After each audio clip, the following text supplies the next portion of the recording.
It's Copperpippin here and welcome to my channel. Today's speed build is a little bit different as I am recreating the house from the holiday movie.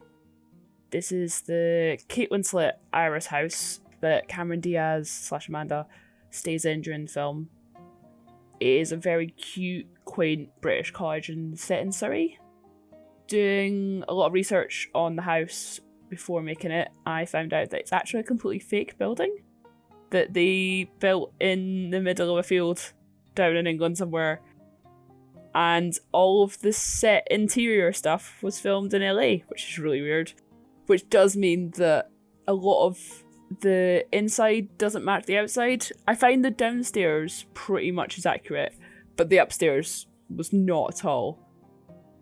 I started with as much reference images as I possibly could, which was really helpful because obviously with the film and the house being completely fake, there was a lot of images to use and check. I started with the iconic stone wall with the little blue gate, adding the very organised garden to give the house its setting. I felt it was really important to add that finishing touch to really build into the house. I do forget to add the postbox and the outside bin. I have added these in before uploading to the gallery. I don't know what skipped my mind there. Unfortunately, there isn't as many blue windows and doors as I would like in The Sims. The holiday house is a very cute little cottage made from old stone, little blue windows, and it has kind of a very cute, quaint feel. Only ones I felt really worked and matched were the Get Famous ones that you see, and the cute little nifty knitting door.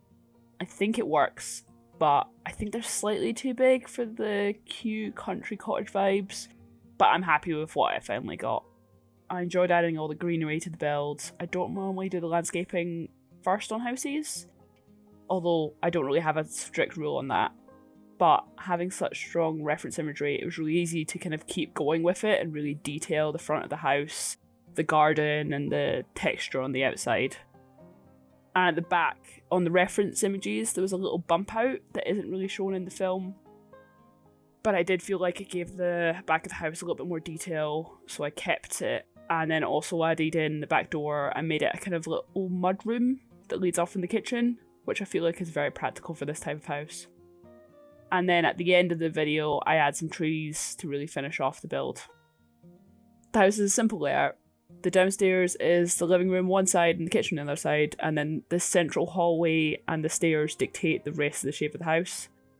Upstairs, there's the main bedroom, the bathroom, and then, as I said, we never really see another room in the build, but there definitely is room for an entire other bedroom. And it kind of was an unknown. There wasn't any footage or pictures of that part of the house at all, so I had to really make it up.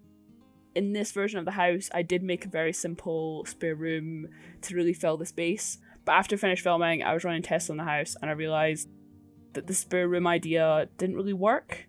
And it made more sense to make a kids' room for the character Iris's nieces in the film. Jude Law, her brother, has 2 young daughters, and it made more practical sense to make a spare room that was aimed at those 2 kids. I cut out a small chunk where I did that other simple spare bedroom, and then I add in later the filming where I made the 2 little girls' room to represent more of the kids, with the purples and the kind of greeny blues and the stars and lots of kind of decoration and stuff like that, and I felt that made more sense for the film. Also makes the room a bit more of a playable thing, rather than just being a spare room in a house. It's now a practical house that has an adult's room and the kids' room. Being a rather traditional British property, there was a fireplace in every room. They tended to dictate a lot of the space. The set designer of this film definitely went mad with filling every space with clutter and decoration. They've really pushed for the kind of cosy, cluttered British vibe. I'll say I only have 50% of the packs right now, so I was a little limited of what stuff I could use, but I really tried to add a lot of detail into the house and really push what content I actually have. Also, there's lamps everywhere. This house has a lamp on almost every surface. The set designer went mad.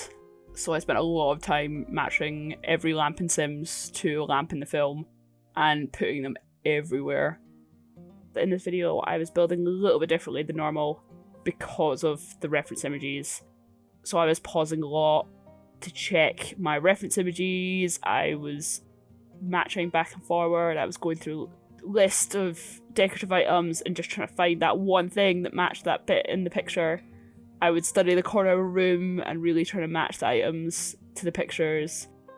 There's actually an item in The Sims I have honestly never used, and it is a statue of like a hand, which I'm guessing would be used for like an artist or something.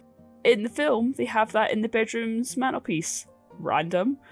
So there's a lot of me like finding these random items that I've never used in The Sims and adding them in. I feel like the recording's a bit more erratic and random than normal, jumping around trying to like fit the items to the build. And also because I would find something in a list and realise it would fit in this room, so I'd run off and do that and things. I did playtest this in the end and only made minor adjustments that aren't filmed, but it is now a fully functioning house that can be found on the gallery if you're interested in playing it. My key aim for building houses is always to keep them playable. I hate the idea of someone downloading one of my builds and not being able to use it. All the clutter did make me question the Sims would be able to get around this building, but when player testing it, actually it was fine. Especially the kitchen. I thought shoving the oven and the cabinet too close to the fireplace was going to really make it mess it up, but all of it worked. I am so happy with how this turned out in the end. It really matches the images that I had. It's the first time I've had to recreate anything this detailed and this close to an actual reference. Normally when I've had inspiration, I only loosely match it and then I add my own style and detail to it afterwards. And I was really trying to do the film justice and keep as close to the source material as I could. If you have any ideas for any future builds you'd like to see, leave me a little comment. I hope you enjoy the rest of this video. If you do, give it a little like. Don't forget to subscribe. Happy holidays!